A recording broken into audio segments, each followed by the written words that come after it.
श्री वाहिगुरु जी।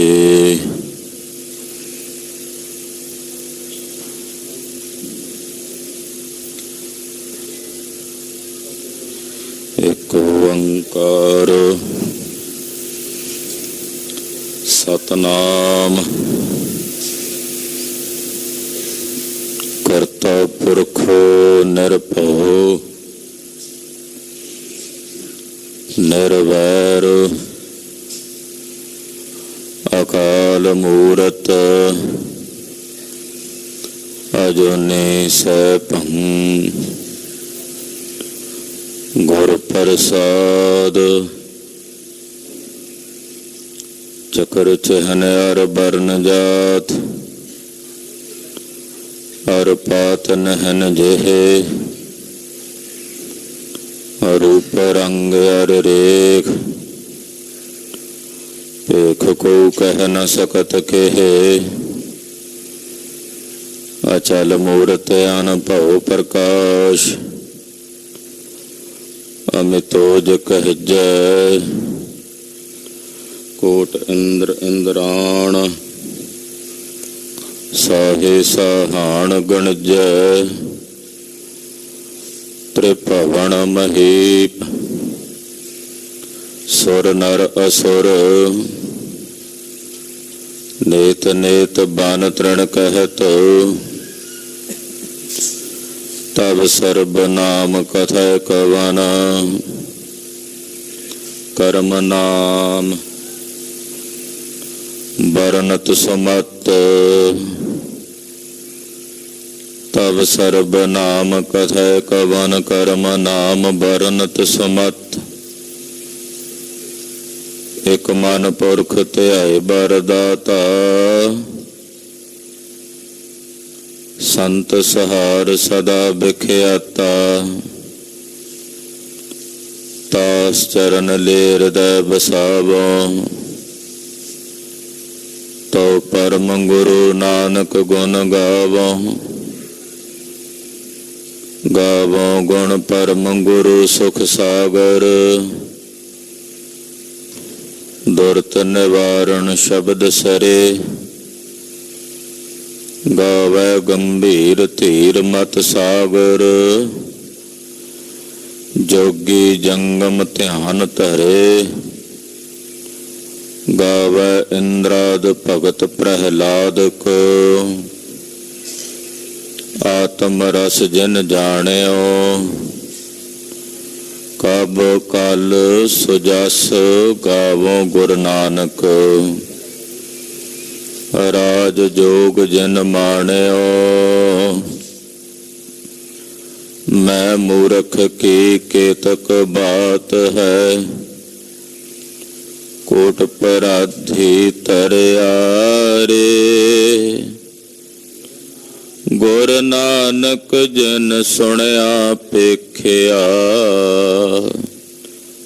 से फिर कर भास न परयारे ज्ञान ध्यान किछ कर्म न जाना सार न जाना तेरी सब ते वड्डा सतगुर नानक जिन कल राखी मेरी सुपन चरित्र चित्र बानक बन बचित्र पावन पवित्र मित्र आज मोरे आए हैं आज मोरे आए हैं पावन पवित्र मित्र आज मोरे आए हैं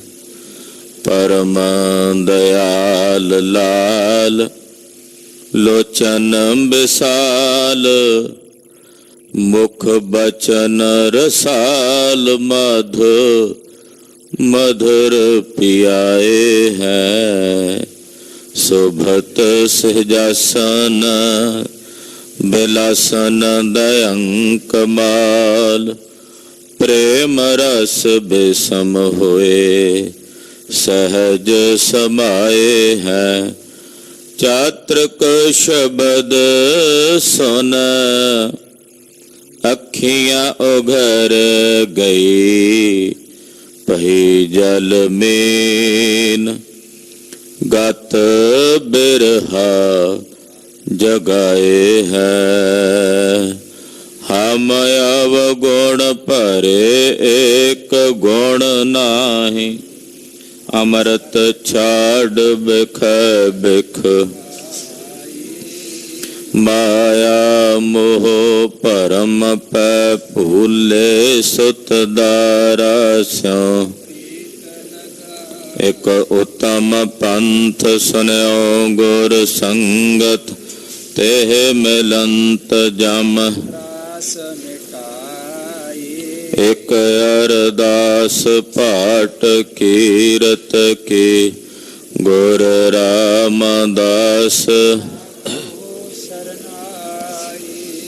सुकहो टल गुर सेविया अहनस सहज दर्शन परस गुरु का जन्म मरण दुख जाए सिफत खसंबंधी नूर अरसो कुरसो चटिया तुद डठे सच्चे पातशाह मल जन्म जन्म दी कटिया सज्जन सच्चा पातशाह सिर साहा दैसाहो इस पास बैठया सोहिया सबना दा वेसाहो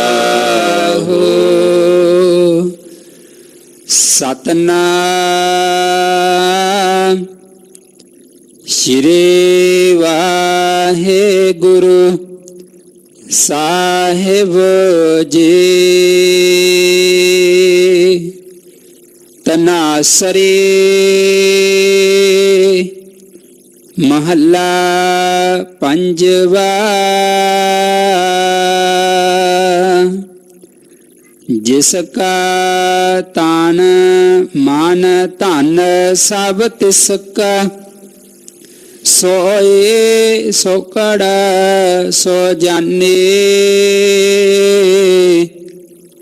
तिन ही सुनिया दुख सुख मेरा ताओ बिद निके खटाने जिसका तान मान धन सब तिसका सोए सोकड़ सो जाने तिन ही सुनिया दुख सुख मेरा ताओ बिद निके खटाने जी के एक ही पहमाने और जतन कर रहे बहुत तेरे तिन तिल नहीं कीमत जाने रहाओ अमृत नाम निर्मोलक हीरा गुर दिनो मंतानी डिगैना डोला दृढ़ कर रहियो पूरन होए त्रिपतानी ओए जो बीच हम तुम कछ होते तिनके बात बिलानी अलंकार मिल थैली होई है ता ਤੇ ਕਨਕ ਵਖਾਨੇ। ਪ੍ਰਗਟਿਓ ਜੋਤ ਸਹਿਜ ਸੁਖ ਸੋਭਾ। ਬਾਜੇ ਅਨਹਤ ਬਾਨੀ।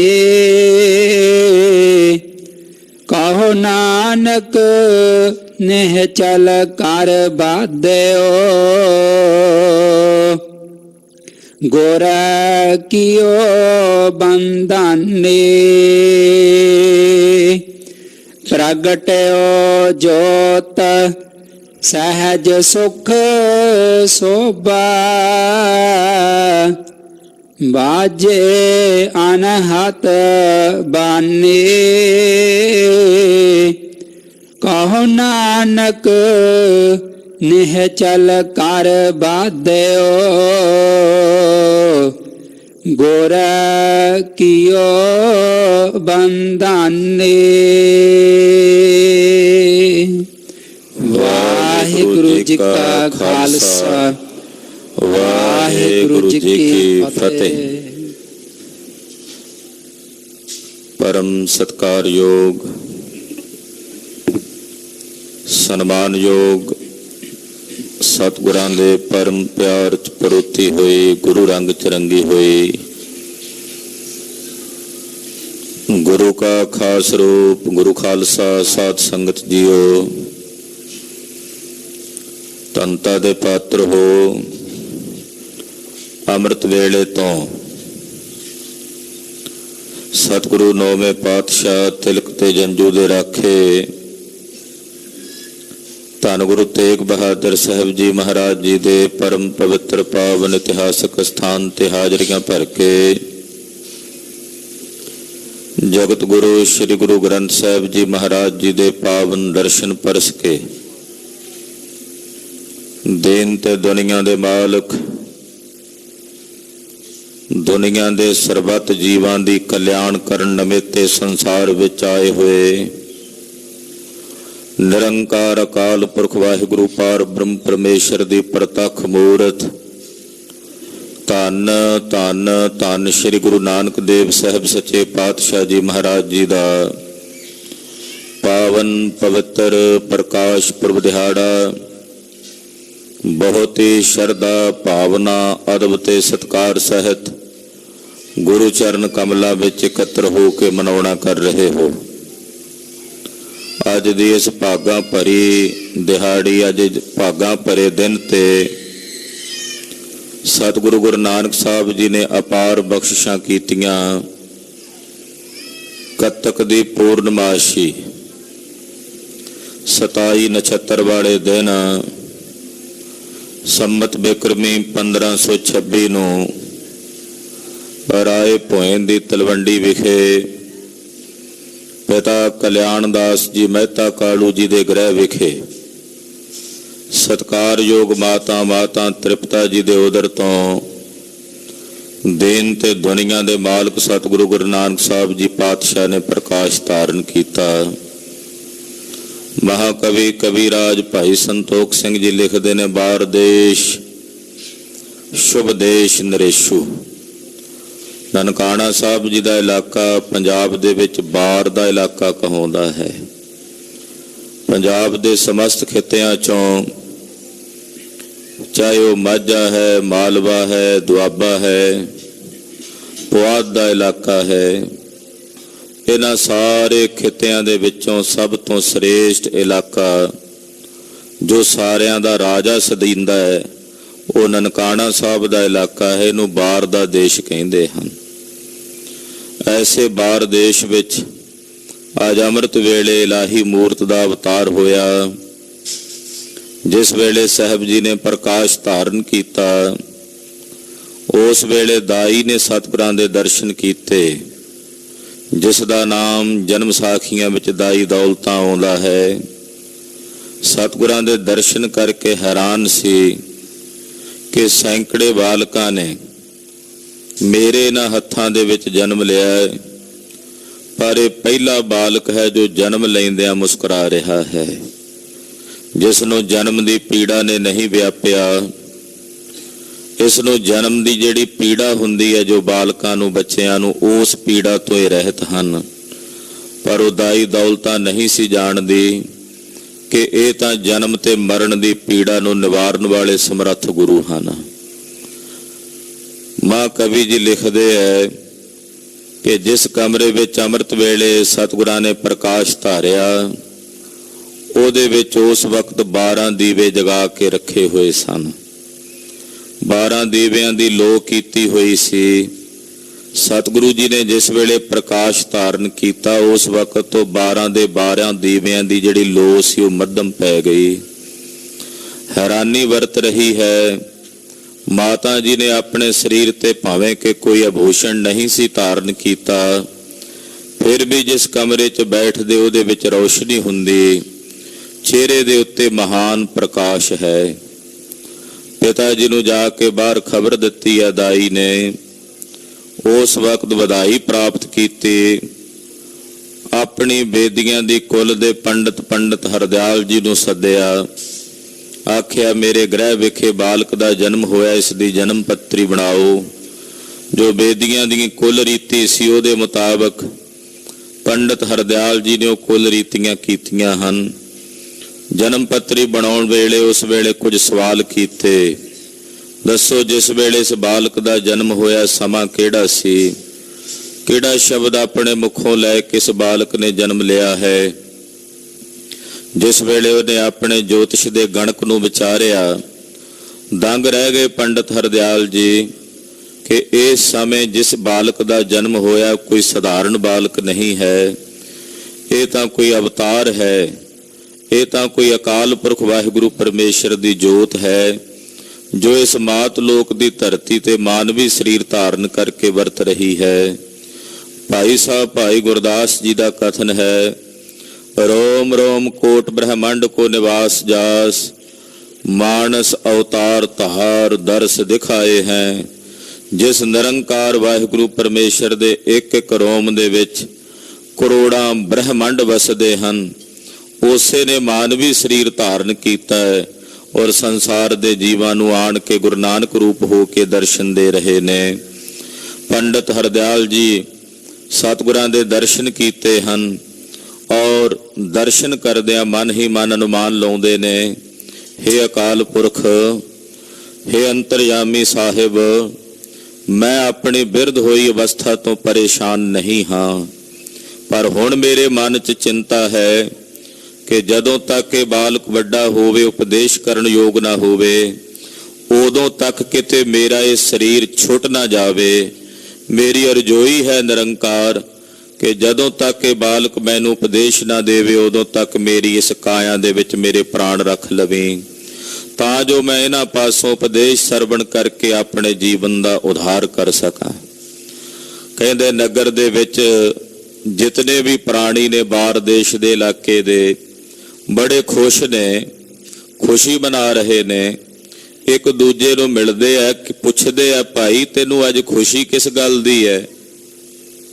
वो बड़ी हैरानी ते विस्माद विच आके कहंदा मन खुश है, पर इस मन की खुशी का कारण नहीं पता भी खुश क्यों है।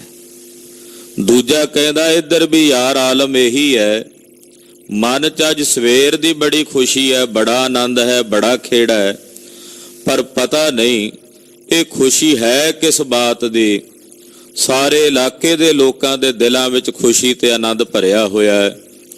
हैरान सन भी खुशी किस बात दी है, पर वो नहीं सन जाणदे कि दुखियां दे दुख नूं निवारने वाले, खुशियां ते आनंद दे खेड़े दा प्रकाश करन वाले, दीन ते दुनिया दे मालक इस मात लोक दी धरती ते अज अमृत वेले अवतरत होए हन। सत श्री अकाल। आप नारायण कला धार जग में परवरियो, निरंकार आकार जोत जग मंडल करियो। आप खुद निरंकार इस मात लोक दी धरती ते अवतरत होए। साहब जी का नामकरण किया गया नानक,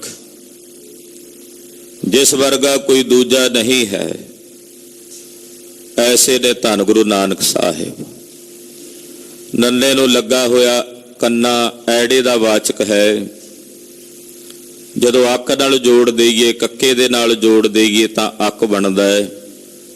ਦੂਸਰੇ ਨਿਉਨ ਨੂੰ ਫਿਰ ਕੱਕੇ ਨਾਲ ਜੋੜੀਏ, ਨੰਨੇ ਨਾਲ ਜੋੜੀਏ ਤੇ ਅੰਨ ਬਣਦਾ ਹੈ। ਅੰਨ ਤੇ ਅੱਕ। ਜਿਸ ਨੂੰ ਕਿਸੇ ਵੀ ਪ੍ਰਕਾਰ ਦਾ ਕੋਈ ਦੁੱਖ ਨਹੀਂ, ਉਹਨੂੰ ਕਹਿੰਦੇ ਨੇ ਨਾਨਕ। ਜਿਸ ਨੂੰ ਕਿਸੇ ਵੀ ਪ੍ਰਕਾਰ ਦਾ ਕੋਈ ਦੁੱਖ ਨਹੀਂ, ਉਹਨੂੰ ਕਹਿੰਦੇ ਨੇ ਨਾਨਕ। ਤੇ ਜਿਹੜੇ ਗੁਰੂ ਨਾਨਕ ਸਾਹਿਬ ਦਾ ਨਾਮ ਲੈਂਦੇ ਨੇ, ਉਹ ਵੀ ਸਾਰਿਆਂ ਦੁੱਖਾਂ ਤੋਂ ਰਹਿਤ ਹੋ ਜਾਂਦੇ ਹਨ। ਬਾਲ ਲੀਲਾ ਦੇ ਅਨੇਕਾਂ ਚੋਜ ਸਤਿਗੁਰੂ ਜੀ ਰਾਏ ਭੋਇੰ ਦੀ ਤਲਵੰਡੀ ਵਿਖੇ ਕਰ ਰਹੇ ਨੇ।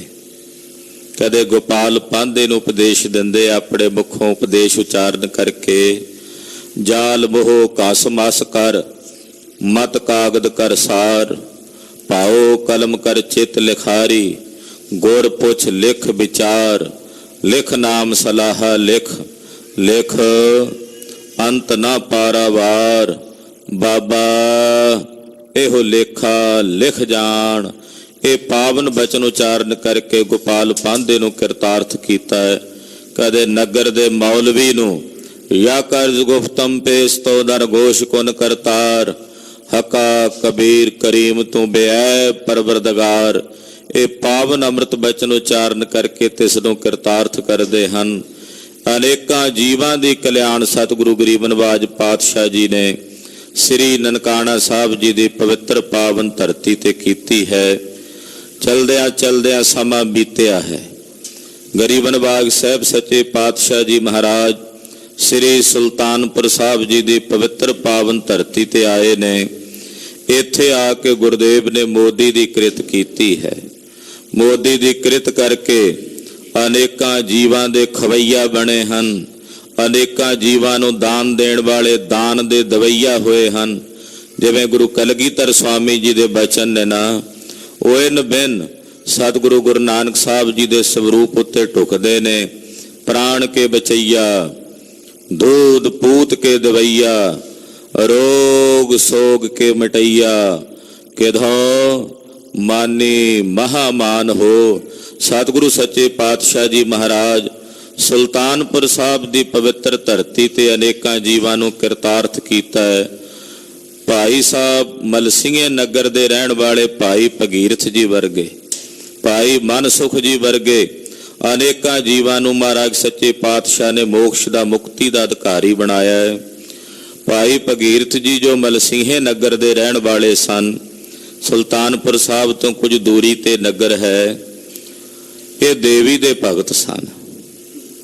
देवी दी आराधना करदे निरंतर। एक दिन रात नूं ज्यों आराधना करन लगे, सारी रात बीत गई। अमृत वेले जागो मट्टी जी जिवें अख लगदी है, इदां नेत्र बंद कीते ने। देवी दे साक्षात्कार दर्शन होए। दर्शन दे के आख्या, हाँ भगीरथ मंग की चाहीदा है। भाई भगीरथ ने बेनती की, हे देवी मैनूं मुक्ति चाहीदी है, मैं जन्म मरण तो बंद खलासी चाहुंदा हाँ। देवी ने आख्या, मैं ये दान तैनूं नहीं दे सकदी। जे तैं इस दान नूं प्राप्त करना है ਤਾਂ ਸੁਲਤਾਨਪੁਰ ਸਾਹਿਬ ਦੀ ਧਰਤੀ ਤੇ ਦੇਨ ਤੇ ਦੁਨੀਆ ਦੇ ਮਾਲਕ ਧੰਨ ਗੁਰੂ ਨਾਨਕ ਦੇਵ ਸਾਹਿਬ ਸੱਚੇ ਪਾਤਸ਼ਾਹ ਜੀ ਕਲਾ ਵਰਤਾ ਰਹੇ ਨੇ। ਉਹਨਾਂ ਦੀ ਸ਼ਰਨ 'ਚ ਜਾ ਕੇ ਮੰਗ ਕਰੋ। ਇੱਕਦਮ ਭਾਈ ਭਗੀਰਥ ਜੀ ਦੀਆਂ ਅੱਖਾਂ ਖੁੱਲੀਆਂ। ਹੈਰਾਨ ਹੋਏ ਕਿ ਸੁਪਨਾ ਸੀ ਜਾਂ ਸੱਚ ਸੀ।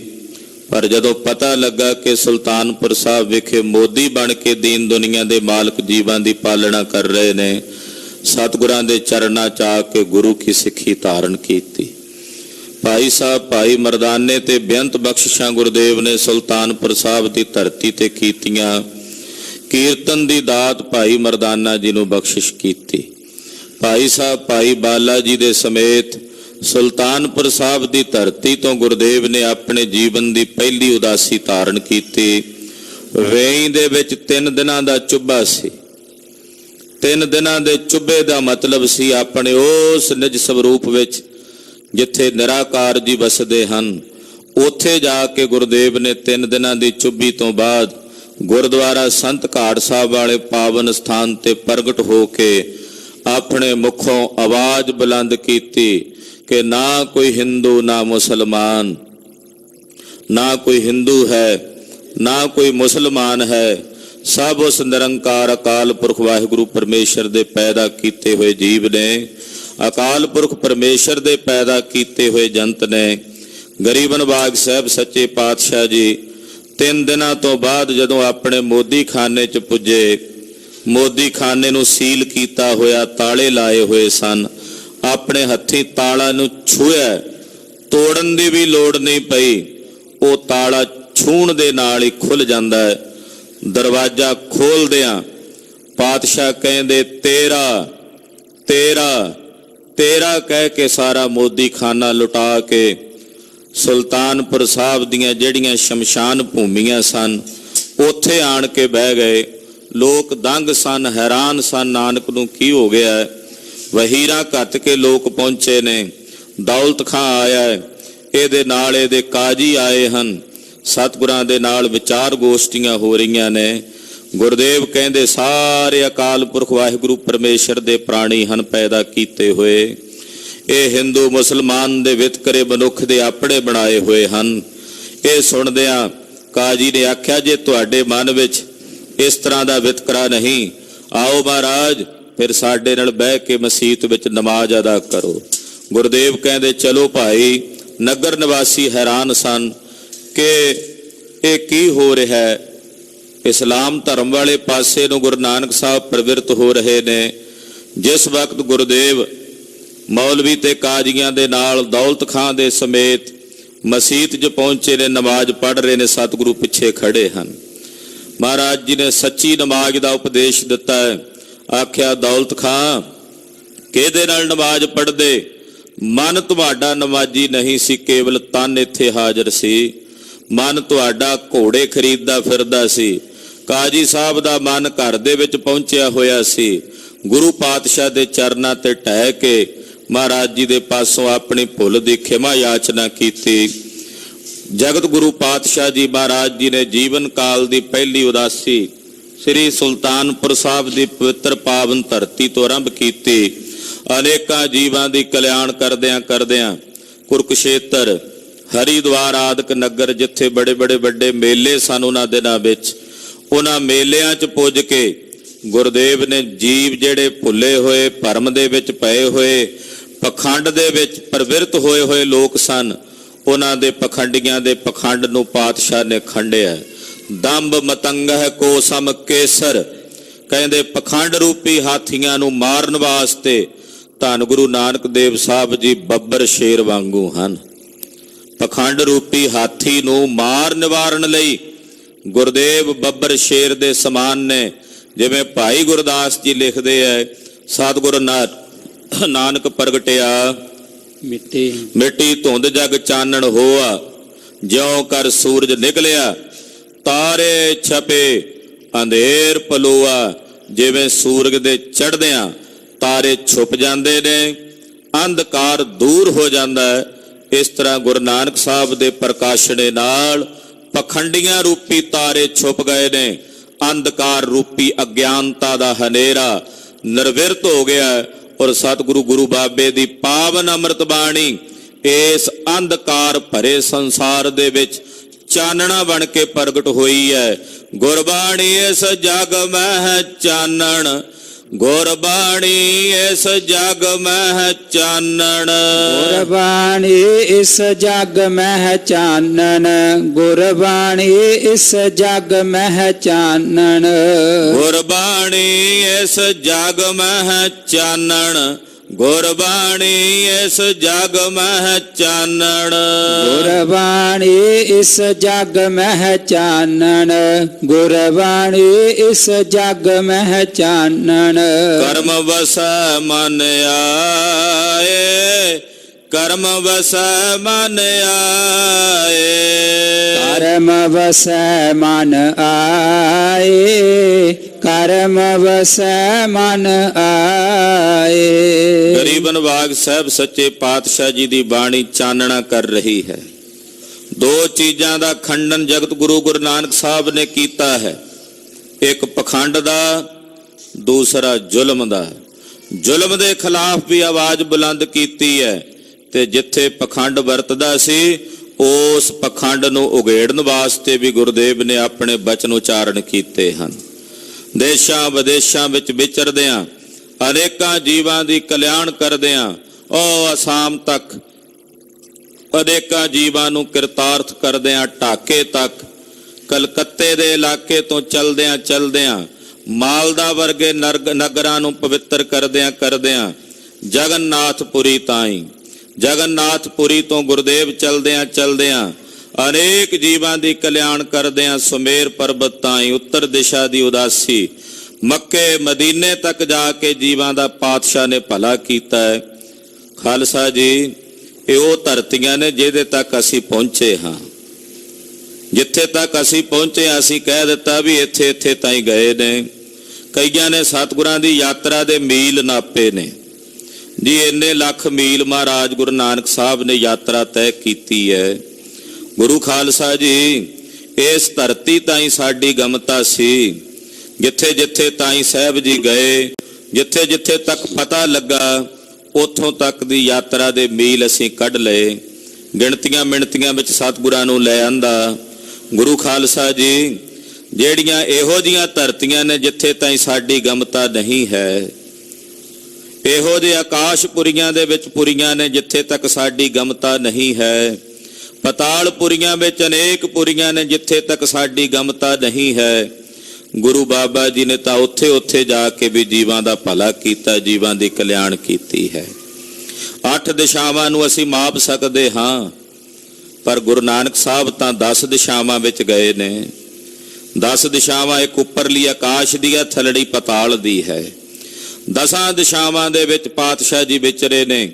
ਗੁਰਦੇਵ ਦੀ ਯਾਤਰਾ ਦੇ ਮੀਲਾਂ ਨੂੰ, ਪੰਧ ਨੂੰ ਮਾਪਿਆ ਨਹੀਂ ਜਾ ਸਕਦਾ।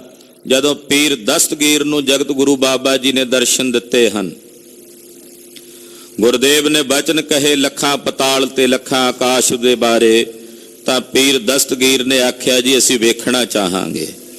ਮਹਾਰਾਜ ਜੀ ਕਹਿੰਦੇ ਵਿਖਾ ਦਿੰਨੇ, ਆਓ ਪੀਰ ਜੀ।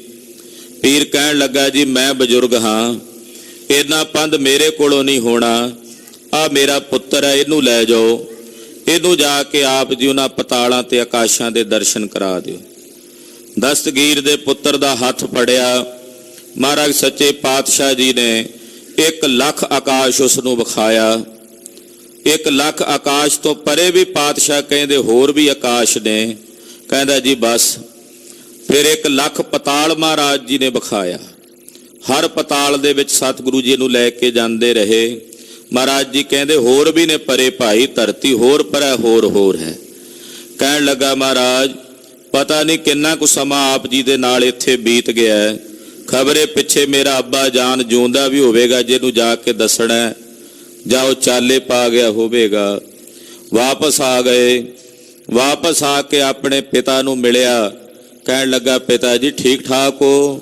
ਕਹਿੰਦਾ ਤੈਨੂੰ ਕਿਹੜਾ ਗਏ ਨੂੰ ਵਰੇ ਬੀਤੇ ਨੇ, 2 ਘੜੀਆਂ ਪਹਿਲੋਂ ਤਾਂ ਗਿਆ ਸੀ, ਝੱਟ ਮੁੜ ਵੀ ਆਇਆ। ਕਹਿੰਦਾ ਮੇਰੇ ਵਾਸਤੇ ਤਾਂ ਉੱਥੇ ਸੈਂਕੜੇ ਸਾਲਾਂ ਦਾ ਸਮਾਂ ਮੈਨੂੰ ਪ੍ਰਤੀਤ ਹੁੰਦਾ ਸੀ। ਕਹਿਣ ਲੱਗਾ ਮੈਂ ਲੱਖਾਂ ਪਤਾਲ ਤੇ ਲੱਖਾਂ ਆਕਾਸ਼ ਵੇਖ ਆਇਆ ਹਾਂ। ਆ ਪਤਾਲ ਦੇ ਵਿੱਚੋਂ ਧੁਰੋਂ ਪਤਾਲੋਂ ਲਈ ਕੜਾਈ, ਇਹ ਕੜਾਹ ਪ੍ਰਸ਼ਾਦ ਮੈਂ ਲੈ ਕੇ ਆਇਆ। ਪਿਤਾ ਜੀ ਮੈਂ ਹੈਰਾਨ ਹਾਂ, ਜਿਹੜੇ ਪਤਾਲ ਵਿੱਚ, ਜਿਸ ਵੀ ਆਕਾਸ਼ ਵਿੱਚ ਮੈਂ ਗਿਆ ਹਾਂ, ਉੱਥੇ ਗੁਰੂ ਨਾਨਕ ਸਾਹਿਬ ਜੀ ਦੇ ਸਿੱਖ ਨੇ, ਇਹਨਾਂ ਦੀ ਸੰਗਤ ਹੈ। ਜੈ ਕੈ ਸੰਗਤ ਇਨ ਕੀ ਹੇਰੀ, ਮੈਂ ਜਿੱਥੇ ਕਿੱਥੇ ਇਹਨਾਂ ਦੀ ਸੰਗਤ ਵੇਖੀ ਹੈ। ਹਰ ਪਤਾਲ ਤੇ ਹਰ ਆਕਾਸ਼ ਵਿੱਚ ਇਹਨਾਂ ਦਾ ਨਿਸ਼ਾਨ ਸਾਹਿਬ ਝੂਲਦਾ ਵੇਖਿਆ, ਇਹਨਾਂ ਦੀ ਸੋਭਾ ਹੁੰਦੀ ਵੇਖੀ ਹੈ। ਇਹ ਤਾਂ ਸਾਰੇ ਸੰਸਾਰ ਦੇ, ਸਾਰੇ ਵਿਸ਼ਵ ਦੇ, ਸਾਰੇ ਬ੍ਰਹਿਮੰਡ ਦੇ ਮਾਲਕ ਨੇ। ਧੰਨ ਗੁਰੂ ਨਾਨਕ ਸਾਹਿਬ ਸੱਚੇ ਪਾਤਸ਼ਾਹ ਜੀ ਮਹਾਰਾਜ ਅਨੇਕ ਜੀਵਾਂ ਨੂੰ ਤਾਰਦਿਆਂ, ਜਨਮ ਸਾਖੀ 'ਚ ਜ਼ਿਕਰ ਆਉਂਦਾ ਹੈ, ਇੱਕ ਮੁਨਾਫਿਕ ਦੇਸ਼ ਵਿੱਚ ਪਾਤਸ਼ਾਹ ਪਹੁੰਚੇ ਨੇ। ਮੁਨਾਫਿਕ ਜਿਹੜੇ ਰੱਬ ਦੀ ਹੋਂਦ ਤੋਂ ਮੁਨਕਰ ਨੇ, ਜਿਨ੍ਹਾਂ ਨੂੰ ਪਤਾ ਹੀ ਨਹੀਂ ਸੀ ਵੀ ਰੱਬ ਕੌਣ ਹੈ, ਕਰਤਾਰ ਕੌਣ ਹੈ। ਉੱਥੇ ਜਾ ਕੇ ਇੱਕ ਖੇਤ ਵਿੱਚ ਸਤਿਗੁਰੂ ਜੀ ਬੈਠ ਗਏ। ਇੱਕ ਜ਼ਿਮੀਂਦਾਰ ਆਪਣੀ ਫਸਲ ਕੋਲ ਬੈਠਾ ਰੋ ਰਿਹਾ ਹੈ। ਸੋਕਾ ਪਿਆ ਹੋਇਆ, ਮੀਂਹ ਨਹੀਂ ਪੈਂਦਾ। ਸੁੱਕਦੀ ਹੋਈ ਫਸਲ ਵੇਖ ਕੇ ਮਨ ਦੇ ਵਿੱਚ ਬਹੁਤ ਜ਼ਿਆਦਾ ਦੁੱਖ ਹੈ, ਆਹਤ ਹੈ, ਬੇਬਲ ਹੈ। ਤੇ ਸਤਿਗੁਰੂ ਸੱਚੇ ਪਾਤਸ਼ਾਹ ਜੀ ਮਹਾਰਾਜ ਜੀ ਵੇਖ ਕੇ ਤਰਸ ਭਰੀ ਨਿਗਾਹ ਨਾਲ ਕਹਿੰਦੇ, ਸੱਜਣਾ ਕੀ ਗੱਲ ਹੈ? ਕਹਿੰਦਾ ਜੀ ਮੀਂਹ ਨਹੀਂ ਪਿਆ ਪੈਂਦਾ, ਫਸਲ ਸੁੱਕ ਰਹੀ ਹੈ। ਜੇ ਫਸਲ ਸਾਡੇ ਘਰ ਨਾ ਪਰਤੀ, ਬੱਚੇ ਭੁੱਖੇ ਮਰ ਜਾਣਗੇ, ਕਾਲ ਪੈ ਜਾਏਗਾ ਸਾਰੇ ਦੇਸ਼ ਵਿੱਚ। ਮਹਾਰਾਜ ਜੀ ਕਹਿੰਦੇ, ਜਦੋਂ ਪਹਿਲਾਂ ਮੀਂਹ ਨਹੀਂ ਪੈਂਦਾ ਉਦੋਂ ਕੀ ਕਰਦੇ ਹੋ? ਕਹਿੰਦੇ, ਅਸੀਂ ਆਪਣੇ ਨਗਰ ਦੇ ਰਾਜੇ ਨੂੰ ਜਾ ਕੇ ਕਹਿੰਦੇ ਆ। ਉਹ ਰਾਜਾ ਕੋਈ ਮੰਤਰ ਜੰਤਰ ਪੜ੍ਹਦਾ ਹੈ ਤੇ ਮੀਂਹ ਵਰਸਣ ਲੱਗ ਪੈਂਦਾ ਹੈ। ਮਹਾਰਾਜ ਜੀ ਕਹਿੰਦੇ, ਹੁਣ ਨਹੀਂ ਆਖਿਆ ਉਹਨੂੰ? ਕਹਿੰਦਾ, ਅਸੀਂ ਕਹਿ ਹਟੇ ਹਾਂ। ਉਹ ਬਥੇਰੇ ਮੰਤਰ ਜੰਤਰ ਪੜ੍ਹਦਾ ਹੈ ਪਰ ਮੀਂਹ ਨਹੀਂ ਵਰਸਦਾ। ਮਹਾਰਾਜ ਜੀ ਕਹਿੰਦੇ, ਮੀਂਹ ਉਹਨੇ ਥੋੜੀ ਪਾਉਣਾ ਹੈ, ਮੀਂਹ ਤਾਂ ਕਰਤਾਰ ਪਾਉਂਦਾ ਹੈ। ਮੀਂਹ ਪਾਉਣ ਦੀ ਤਾਕਤ ਤਾਂ ਕਰਤਾਰ ਦੇ ਹੱਥ ਵਿੱਚ ਹੈ। ਕਹਿਣ ਲੱਗਾ, ਜੀ ਇਹ ਕਰਤਾਰ ਕਿਹੜੇ ਪਿੰਡ 'ਚ ਰਹਿੰਦਾ ਹੈ, ਕਿਹੜੇ ਸ਼ਹਿਰ 'ਚ ਰਹਿੰਦਾ, ਸਾਨੂੰ ਦੱਸ ਦਿਓ, ਅਸੀਂ ਜਾ ਕੇ ਉਹਨੂੰ ਮਿਲ ਕੇ ਬੇਨਤੀ ਕਰ ਲੈਨੇ ਆ। ਮਹਾਰਾਜ ਜੀ ਹੱਸ ਪਏ, ਮੁਸਕਰਾ ਕੇ ਕਹਿੰਦੇ, ਕਰਤਾਰ ਉਹ ਹੈ ਜਿਹਨੇ ਸਾਰੇ ਜੀਆਂ ਨੂੰ ਪੈਦਾ ਕੀਤਾ ਹੈ। ਇਹ ਹਰ ਜਗ੍ਹਾ ਤੇ ਹਰ ਥਾਂ ਤੇ ਵਰਤਦਾ ਹੈ। ਮਹਾਰਾਜ ਜੀ ਫਿਰ ਉਹਨੂੰ ਕਿਵੇਂ ਆਖੀਏ, ਬੇਨਤੀ ਕਰੀਏ, ਕਿਵੇਂ ਮਿਲੀਏ? ਮਹਾਰਾਜ ਜੀ ਕਹਿੰਦੇ, ਭਾਈ ਕੜਾਹ ਪ੍ਰਸ਼ਾਦ ਦੀ ਦੇਗ ਤਿਆਰ ਕਰੋ। ਦੇਗ ਤਿਆਰ ਕਰਕੇ ਅਰਦਾਸ ਕਰੋ ਤੇ ਆਖੋ, ਕਰਤਾਰ ਮੀਂਹ ਪਾਓ, ਤੇ ਮੀਂਹ ਵਰਸੇਗਾ। ਇਹਨਾਂ ਕੜਾਹ ਪ੍ਰਸ਼ਾਦ ਦੀ ਦੇਗ ਤਿਆਰ ਕੀਤੀ, ਅਰਦਾਸ ਕੀਤੀ, ਕਰਤਾਰ ਮੀਂਹ ਪਾ। ਉਸੇ ਵੇਲੇ ਕਾਲੇ ਰੰਗ ਦੀਆਂ ਘਟਾਵਾਂ ਆਕਾਸ਼ ਵਿੱਚ ਛਾ ਗਈਆਂ। ਛਮ ਛਮ ਕਰਕੇ ਮੀਂਹ ਵਰਸਣੇ ਸ਼ੁਰੂ ਹੋ ਗਏ। ਜਦੋਂ ਮੀਂਹ ਵਰਸਿਆ, ਸਾਰੀ ਫਸਲ ਜਿਹੜੀ ਸੁੱਕ ਰਹੀ ਸੀ ਪਾਣੀ ਤੋਂ ਬਿਨਾਂ ਹਰੀ ਭਰੀ ਹੋ ਗਈ। ਗੁਰੂ ਨਾਨਕ ਸਾਹਿਬ ਦੇ ਚਰਨਾਂ 'ਚ ਸਾਰੇ ਨਗਰ ਵਾਲੇ, ਦੇਸ਼ ਵਾਲੇ ਲੋਕ ਪਹੁੰਚੇ। ਮਹਾਰਾਜ ਸੱਚੇ ਪਾਤਸ਼ਾਹ ਨੇ ਆਖਿਆ, ਭਾਈ ਧਰਮਸ਼ਾਲ ਬਣਾਓ ਨਗਰ ਵਿੱਚ, ਔਰ ਉਸ ਕਰਤਾਰ ਦੀ ਸਿਫਤ ਕਰਿਆ ਕਰੋ, ਸਵੇਰੇ ਸ਼ਾਮ ਕੀਰਤਨ ਕਰਿਆ ਕਰੋ। ਜਿਨ੍ਹਾਂ ਨੂੰ ਇਹ ਵੀ ਨਹੀਂ ਸੀ ਪਤਾ ਕਰਤਾਰ ਕੌਣ ਹੈ, ਰੱਬ ਕੌਣ ਹੈ, ਧਰਮਸ਼ਾਲ ਬਣਾਈ ਗਈ ਨਗਰ ਵਿੱਚ। ਕਰਤਾਰ ਦਾ ਕੀਰਤਨ ਹੋਣ ਲੱਗਾ। ਗੁਰਬਾਣੀ ਪਾਤਸ਼ਾਹ ਨੇ ਉਚਾਰਨ ਕੀਤੀ। ਉਚਾਰਨ ਕਰਦਿਆਂ ਕਰਦਿਆਂ ਗੁਰਬਾਣੀ, ਕਰਤਾਰ ਦਾ ਕੀਰਤਨ ਕਰਦਿਆਂ ਕਰਦਿਆਂ ਜਿਹੜੇ ਰੱਬ ਦੇ ਬਾਰੇ ਕੱਖ ਨਹੀਂ ਸਨ ਜਾਣਦੇ, ਉਹਨਾਂ ਅੰਦਰ ਰੱਬ ਦਾ ਸਵਰੂਪ ਸਾਖਸ਼ਾਤਕਾਰ ਹੋ ਗਿਆ। ਇਹ ਗੁਰੂ ਨਾਨਕ ਸਾਹਿਬ ਦੀ ਕਰੁਣਾ ਸੀ, ਗੁਰੂ ਸਾਹਿਬ ਦੀ ਕਿਰਪਾ ਸੀ। ਐਸੇ ਅਨੇਕਾਂ ਜੀਵਾਂ ਦਾ ਸਤਿਗੁਰੂ ਸੱਚੇ ਪਾਤਸ਼ਾਹ ਨੇ ਪਾਰ ਉਤਾਰਾ ਕੀਤਾ। ਅਨੇਕਾਂ ਸਿੱਧਾਂ ਨੂੰ, ਨਾਥਾਂ ਨੂੰ, ਯੋਗੀਆਂ ਨੂੰ ਮਹਾਰਾਜ ਜੀ ਨੇ ਕਿਰਤਾਰਥ ਕੀਤਾ ਹੈ। ਪਖੰਡ ਦੇ ਉਲਝੇਵੇਂ ਵਿੱਚ ਉਲਝੇ ਹੋਏ ਪਖੰਡੀਆਂ ਨੂੰ ਗਰੀਬ ਨਵਾਜ ਪਾਤਸ਼ਾਹ ਜੀ ਮਹਾਰਾਜ ਜੀ ਨੇ ਕਿਰਤਾਰਥ ਕੀਤਾ ਹੈ। ਆਖਿਆ, ਭਾਈ ਇਸ ਪਖੰਡ ਦੇ ਨਾਲ ਨਿਰੰਕਾਰ ਵਾਹਿਗੁਰੂ ਪਰਮੇਸ਼ਰ ਦੀ ਖੁਸ਼ੀ ਪ੍ਰਾਪਤ ਨਹੀਂ ਹੋਣੀ। ਇਸ ਪਖੰਡ ਦੇ ਕੀਤਿਆਂ ਤੁਸੀਂ ਆਪਣਾ ਪੇਟ ਭਰ ਸਕਦੇ ਹੋ, ਆਪਣੇ ਇਸ ਸਰੀਰ ਦੀ ਪਾਲਣਾ ਕਰ ਸਕਦੇ ਹੋ, ਪਰ ਉਸ ਨਿਰੰਕਾਰ ਵਾਹਿਗੁਰੂ ਪਰਮੇਸ਼ਰ ਦੇ ਸਵਰੂਪ ਨੂੰ ਪ੍ਰਾਪਤ ਨਹੀਂ ਕਰ ਸਕਦੇ। ਲੋਕਾਂ ਨੂੰ ਗੁੰਮਰਾਹ ਕਰ ਸਕਦੇ ਹੋ, ਪਰ ਤੁਸੀਂ ਆਪ ਖੁਦ ਗੁੰਮਰਾਹ ਹੋ। ਤੁਸੀਂ ਆਪ ਆਪਣੇ ਮਾਰਗ ਤੋਂ ਖੁੰਝੇ ਹੋਏ ਹੋ, ਭੁੱਲੇ ਹੋਏ ਹੋ। ਉਹਨਾਂ ਭੁੱਲਿਆਂ ਹੋਇਆਂ ਨੂੰ, ਭਟਕਿਆਂ ਹੋਇਆਂ ਨੂੰ ਸਤਿਗੁਰੂ ਗੁਰੂ ਨਾਨਕ ਸਾਹਿਬ ਨੇ ਆਪਣੇ ਸ਼ਬਦ ਦੇ ਨਾਲ ਠੰਡ ਪਾ ਕੇ ਤਿਨਾਂ ਦੇ ਬਲਦੇ, ਤਪਦੇ, ਸੜਦੇ ਹਿਰਦਿਆਂ ਨੂੰ ਸ਼ਾਂਤ ਕੀਤਾ ਹੈ। ਨੂਰ ਸ਼ਾਹ ਜਾਦੂਗਰਨੀਆਂ ਵਰਗੀਆਂ ਜਿਹੜੀਆਂ ਕਲਹ ਕਲੇਸ਼ ਦੇ ਰੂਪ ਦੇ ਵਿੱਚ ਪ੍ਰਵਿਰਤ ਸਨ, ਇਸੇ ਤਰ੍ਹਾਂ ਭੂਮੀਏ ਚੋਰ ਵਰਗੇ, ਕੌਡੇ ਜੇ ਰਾਖਸ਼ ਜਿਹੇ, ਸੱਜਣ ਦੇ ਠੱਗ ਵਰਗੇ, ਪਤਾ ਨਹੀਂ ਕਿੰਨੇ ਕੁ ਜੀਵ ਜਿਨ੍ਹਾਂ ਨੂੰ ਗਿਣਿਆ ਮਿਣਿਆ ਹੀ ਨਹੀਂ ਜਾ ਸਕਦਾ, ਜਿਨ੍ਹਾਂ ਨੂੰ ਮੇਰੇ ਸਤਿਗੁਰੂ ਗੁਰੂ ਨਾਨਕ ਸਾਹਿਬ ਨੇ ਇਸ ਭਵ ਸਾਗਰ ਤੋਂ ਪਾਰ ਉਤਾਰਿਆ। ਗੁਰੂ ਨਾਨਕ ਸਾਹਿਬ ਨੇ ਮਹਾਨ ਕਿਰਪਾ ਕਰਕੇ 3 ਸਿਧਾਂਤ ਸੰਸਾਰ ਦੇ ਹਰ ਇੱਕ ਪ੍ਰਾਣੀ ਮਾਤਰ ਨੂੰ ਦਿੱਤੇ ਨੇ। ਧਰਮ ਦੀ ਕਿਰਤ ਕਰੋ, ਨਾਮ ਜਪੋ, ਵੰਡ ਕੇ ਛਕੋ। ਇਹ ਸਿਧਾਂਤ ਕੇਵਲ ਸਿੱਖ ਵਾਸਤੇ ਨਹੀਂ ਹਨ। ਸੰਸਾਰ ਦਾ ਕੋਈ ਵੀ ਪ੍ਰਾਣੀ ਇਹਨਾਂ 3 ਬਚਨਾਂ ਦੀ ਪਾਲਣਾ ਕਰ ਲਵੇ, ਉਹ ਜੀਵਨ ਮੁਕਤ ਅਵਸਥਾ ਨੂੰ ਪ੍ਰਾਪਤ ਹੋ ਸਕਦਾ ਹੈ। ਸਾਰਾ ਸੰਸਾਰ ਆਪਸੀ ਭਾਈਚਾਰਕ ਸਾਂਝ ਦੇ ਨਾਲ ਸदैवी ਤੌਰ ਤੇ ਸੰਸਾਰ 'ਚ ਸਥਿਰ ਹੋ ਸਕਦਾ ਹੈ, ਜੇ ਗੁਰੂ ਪਾਤਸ਼ਾਹ ਜੀ ਦੇ ਨਾ ਪਾਵਨ ਬਚਨਾਂ ਦੀ ਕੋਈ ਪਾਲਣਾ ਕਰ ਲਵੇ। ਇਹ ਸਾਰੇ ਸੰਸਾਰ ਦੇ ਹਰ ਇੱਕ ਪ੍ਰਾਣੀ ਮਾਤਰ ਨੂੰ ਸਾਂਝਾ ਪਾਤਸ਼ਾਹ ਨੇ ਇੱਕ ਜਗ੍ਹਾ ਤੇ ਇੱਕ ਛੱਤ ਥੱਲੇ ਕਰਨ ਦਾ ਸਿਧਾਂਤ ਪ੍ਰਦਾਨ ਕੀਤਾ ਹੈ। ਨਹੀਂ ਤਾਂ ਜਾਤੀਵਾਦ ਦੇ ਨਾਂ ਉੱਤੇ ਜਾਂ ਮਤ ਦੇ ਨਾਂ ਦੇ ਉੱਤੇ, ਫਿਰਕਾ ਪ੍ਰਸਤੀ ਦੇ ਨਾਂ ਦੇ ਉੱਤੇ ਸੰਸਾਰ ਦੇ ਲੋਕ ਆਪਸ ਵਿੱਚ ਲੜਦੇ ਐ, ਝਗੜਦੇ ਐ, ਇੱਕ ਦੂਜੇ ਦੇ ਖੂਨ ਦੇ ਪਿਆਸੇ ਬਣ ਕੇ ਉਹਨਾਂ ਨੂੰ ਮਾਰ ਘੱਤਣ ਵਾਸਤੇ ਤਿਆਰ ਰਹਿੰਦੇ ਐ। ਗੁਰੂ ਨਾਨਕ ਸਾਹਿਬ ਜੀ ਨੇ ਕਿਰਪਾ ਕਰਕੇ ਸੰਸਾਰ ਦੇ ਲੋਕਾਂ ਨੂੰ ਇਹੋ ਜਿਹੇ ਸਹਿਮ ਚੋਂ ਬਾਹਰ ਕੱਢ ਕੇ, ਤਰਸ ਕਰਕੇ ਸਭੇ ਸਾਂਝੀਵਾਲ ਸਦਾਇਨ ਦਾ ਪਵਿੱਤਰ ਉਪਦੇਸ਼ ਦੇ ਕੇ ਆਪਣੀ ਵਿਸ਼ਾਲ ਗਲ ਬੱਕੜੀ ਵਿੱਚ ਪਾਤਸ਼ਾਹ ਨੇ ਲੈਣਾ ਕੀਤਾ ਹੈ। ਚਾਹੇ ਕੋਈ ਹਿੰਦੂ ਹੈ, ਚਾਹੇ ਕੋਈ ਮੁਸਲਮਾਨ ਹੈ, ਚਾਹੇ ਕੋਈ ਯੋਗੀ ਹੈ, ਚਾਹੇ ਕੋਈ ਜੰਗਮ ਹੈ, ਸਰੇਵੜਾ ਹੈ, ਕਿਸੇ ਵਰਣ ਨਾਲ ਸੰਬੰਧਿਤ ਹੋਵੇ, ਬ੍ਰਾਹਮਣ ਹੈ, ਛਤਰੀ ਹੈ, ਸ਼ੂਦਰ ਹੈ, ਵੈਸ਼ ਹੈ, ਦੁਨੀਆ ਦੇ ਕਿਸੇ ਮਤ ਨਾਲ ਸੰਬੰਧਿਤ ਹੋਵੇ, ਬੋਧੀ ਹੋਵੇ, ਜੈਨੀ ਹੋਵੇ, ਗੁਰੂ ਨਾਨਕ ਸਾਹਿਬ ਜੀ ਦੀ ਗਲ ਬੱਕੜੀ ਇਤਨੀ ਵਿਸ਼ਾਲ ਹੈ ਕਿ ਆਪਣੀ ਉਸ ਵਿਸ਼ਾਲ ਗਲ ਬੱਕੜੀ ਵਿੱਚ ਸੰਸਾਰ ਦੇ ਹਰ ਇੱਕ ਪ੍ਰਾਣੀ ਮਾਤਰ ਨੂੰ ਗੁਰੂ ਨਾਨਕ ਸਾਹਿਬ ਨੇ ਸਮੋਇਆ ਹੈ। ਐਸੇ ਮਹਾਨ ਸਤਿਗੁਰੂ, ਪਰਮ ਦਿਆਲੂ ਸਤਿਗੁਰੂ ਧੰਨ ਗੁਰੂ ਨਾਨਕ ਦੇਵ ਸਾਹਿਬ ਜੀ ਦੀ ਇਸ ਵੱਡੀ ਵਡਿਆਈ ਨੂੰ ਵੇਖ ਕੇ ਦੁਨੀਆ ਦੀ ਜ਼ੁਬਾਨ ਦੇ ਉੱਤੇ, ਹਰ ਇੱਕ ਪ੍ਰਾਣੀ ਦੀ ਜ਼ੁਬਾਨ ਉੱਤੇ ਇਹ ਬਚਨ ਹੈ, ਧੰਨ ਨਾਨਕ ਤੇਰੀ ਵੱਡੀ ਕਮਾਈ, ਧੰਨ ਨਾਨਕ ਤੇਰੀ ਵੱਡੀ ਕਮਾਈ, ਧੰਨ ਨਾਨਕ ਤੇਰੀ ਵੱਡੀ ਕਮਾਈ, ਧੰਨ ਨਾਨਕ ਤੇਰੀ ਵੱਡੀ ਕਮਾਈ, ਧੰਨ ਨਾਨਕ ਤੇਰੀ ਵੱਡੀ ਕਮਾਈ, ਧੰਨ ਨਾਨਕ ਤੇਰੀ ਵੱਡੀ ਕਮਾਈ, ਧੰਨ ਨਾਨਕ ਤੇਰੀ ਵੱਡੀ ਕਮਾਈ, ਧੰਨ ਨਾਨਕ ਤੇਰੀ ਵੱਡੀ ਕਮਾਈ। ਗੁਰੂ ਨਾਨਕ ਸਾਹਿਬ ਜੀਓ, ਤੁਹਾਡੀ ਵਡਿਆਈ ਵੱਡੀ ਤੋਂ ਵੱਡੀ ਹੈ, ਵੱਡੀ ਤੋਂ ਵੱਡੀ ਵਡਿਆਈ ਹੈ। ਮਹਾਰਾਜ ਸੱਚੇ ਪਾਤਸ਼ਾਹ ਸਿੱਧ ਵੀ ਮਹਾਰਾਜ ਜੀ ਦੇ ਸ਼ਬਦਾਂ ਨਾਲ ਸ਼ਾਂਤ ਹੋਏ,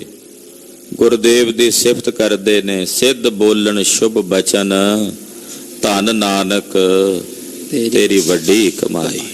ਗੁਰੂ ਨਾਨਕ ਸਾਹਿਬ ਜੀਓ, ਤੁਹਾਡੀ ਕਮਾਈ ਵੱਡੀ ਹੈ। ਅਸੀਂ ਕਮਾਈ ਨਹੀਂ ਕਰਨੀ, ਅਸੀਂ ਗੁਰੂ ਨਾਨਕ ਸਾਹਿਬ ਦੀ ਕਮਾਈ ਨੂੰ ਵਰਤਣਾ। ਅਸੀਂ ਕਹਿ ਦਿੰਦੇ ਹਾਂ ਫਲਾਣਾ ਸਿੱਖ ਬੜੀ ਕਮਾਈ ਵਾਲਾ, ਫਲਾਣਾ ਮਹਾਂਪੁਰਸ਼ ਬੜੀ ਕਮਾਈ ਵਾਲਾ। ਕਮਾਈ ਤਾਂ ਗੁਰੂ ਨਾਨਕ ਸਾਹਿਬ ਦੀ ਹੈ ਭਾਈ, ਆਪਾਂ ਤਾਂ ਖਾਣ ਵਾਲੇ ਆ। ਕਮਾ ਕੇ ਤਾਂ ਉਹ ਕਿਰਪਾ ਕਰਕੇ ਦੇ ਗਿਆ ਸਾਨੂੰ। ਕਮਾਈ ਗੁਰੂ ਨਾਨਕ ਸਾਹਿਬ ਦੀ ਹੈ, ਕਮਾਈ ਗੁਰੂ ਗੋਬਿੰਦ ਸਿੰਘ ਸਾਹਿਬ ਸੱਚੇ ਪਾਤਸ਼ਾਹ ਦੀ ਹੈ। ਉਹ ਕਮਾਈ ਕਰਕੇ ਸਾਨੂੰ ਅੱਗੇ ਦੇ ਗਏ ਨੇ। ਜੋ ਉਹਨਾਂ ਨੇ ਕਮਾਇਆ, ਖੁਦ ਅੰਦਰ ਮਾਣਿਆ, ਉਹ ਆਪਣੇ ਬਚਨਾਂ ਦੁਆਰਾ ਸਾਨੂੰ ਦੇ ਗਏ।